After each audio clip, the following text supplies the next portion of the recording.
Welcome to the official YouTube channel for the Colin Cowherd podcast. Go on, hit the subscribe button. There you go, right down there. If you want to be among the first to hear my weekly takes, NFL, college football, more, right there.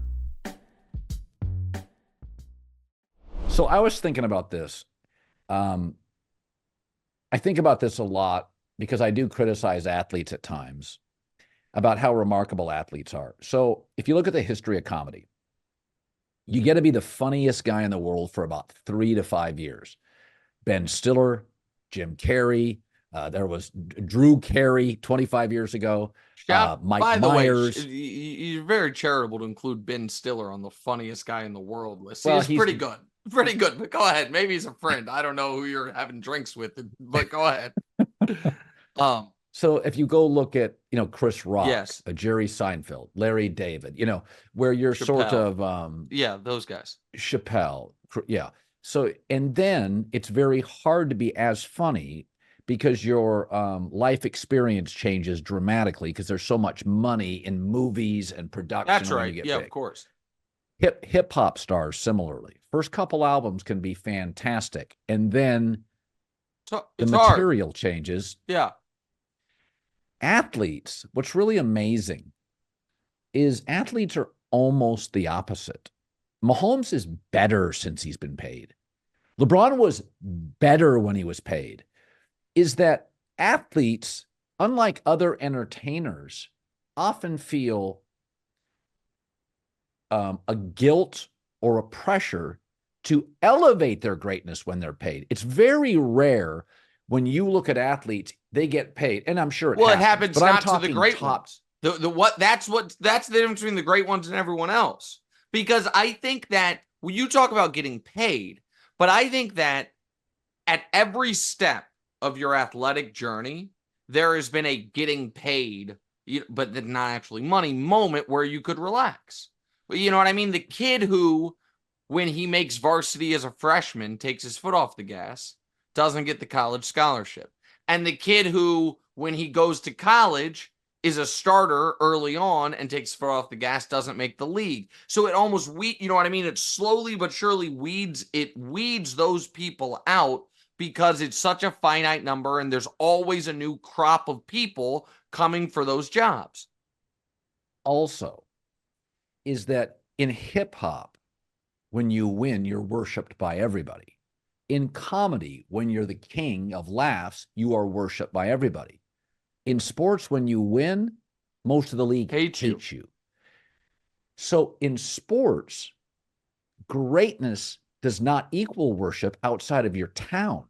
It equals kind of a villain, kind of a target. And that's why music critics tend to be too soft, and movie critics are, they're too in bed with them. Music and movie critics and Hollywood. When's the last really tough reporter that Hollywood had? They don't. So it goes to your head. In music, it doesn't work that way. But the media in sports kicks the shit out of you. Once you're great, it's like, well, you weren't good last week against Cleveland. Also, we don't. And there's a healthy accountability that doesn't exist in comedy, movies, music. This accountability, standings, criticism that I think actually it's like being tough on your kids. It builds character. So I think you might have just solved, might not be the right word, but you just said something that really crystallized something for me. Okay. We might have just I feel like this is a real thing that just happened. Because you're talking about the difference between athletes and artists. Yeah. And I'm really not trying to be unfair or take a shot. But there are two specific NBA players that I think, as great as they are, have markedly underachieved their talent and ability, even though they are, one of them's one of the 20 greatest players ever, and one of them is one of the 10 most skilled players ever.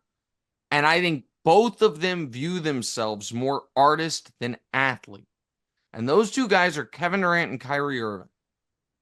And I think a lot of what has worked against them and a lot of what they have pushed against is that they are covered like they're athletes and not like they're artists.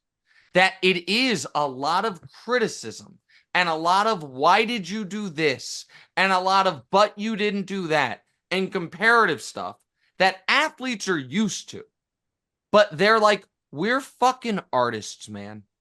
I am out here painting a picture and you're asking me these questions. It's like, just appreciate the art. Meanwhile, other folks who look at themselves as, I don't want to say hired guns, but we are in competition and we are here to win and to do what we have to do, haven't been as bothered by the media criticism.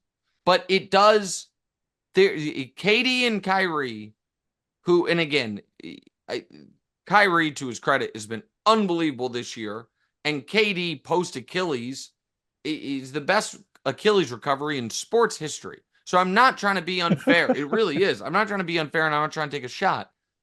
But they really seem to both struggle with the way they are covered by the media. And what you just described about how artists, musicians, or actors, or comedians are covered by the media is different than how we do athletes. We don't do, when a movie, when there is a huge movie release weekend, when Barbie and Oppenheimer come out the same weekend, there were no articles written like, well, fucking Oppenheimer, how'd you not win that? People are just like, this was awesome. This was even more awesome. These are both great. Like it, and so that I think there is something there, and maybe I didn't describe it exactly right, but about the difference between how athletes and artists are discussed and whether or not you consider yourself an athlete or an artist and how you want to then be discussed and how you feel you should be discussed. I also think basketball more than any sport, and soccer has some of this as well. I've always compared basketball to international soccer. Messi is an artist. Ronaldo is an artist. Kevin Durant's an artist. Tom Brady's a football player, right? Like Mike Trout's a baseball player. I don't think LeBron's an artist. No, he's more compartmentalized and strategic. Artists aren't. They kind of very much LeBron's a stacker, compartmentalize, work on this part of the game, solve this part. Kevin Durant's not looking to solve. Kyrie Irving's not looking to solve parts of their game. They're looking to paint their most beautiful picture. Kyrie had it the other night with that layup over 3 Clippers. Yes, exactly right. Like that even though that kind of was. And there is something beautiful about this and honorable about it, where it's like that Kyrie has worked for, he's 32, so call it 25 years on every little bit of his ability in order to pull off that one moment. And I know he's obviously done way more than that, but I'm saying like that was a physics and basketball impossibility until we saw incredible. It was his Mona Lisa. Yes, it was his, exactly right. It was, and it was like, oh, you are probably literally the only human being who's ever lived who could do that. Like, I believe that. I really believe that. Yeah. And I think for Kyrie, he's like, and God damn it, you guys still like, do you not see it? Like, do you not understand?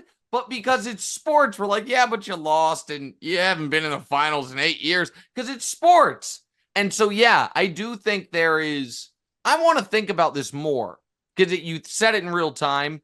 But I do think there is something really to that.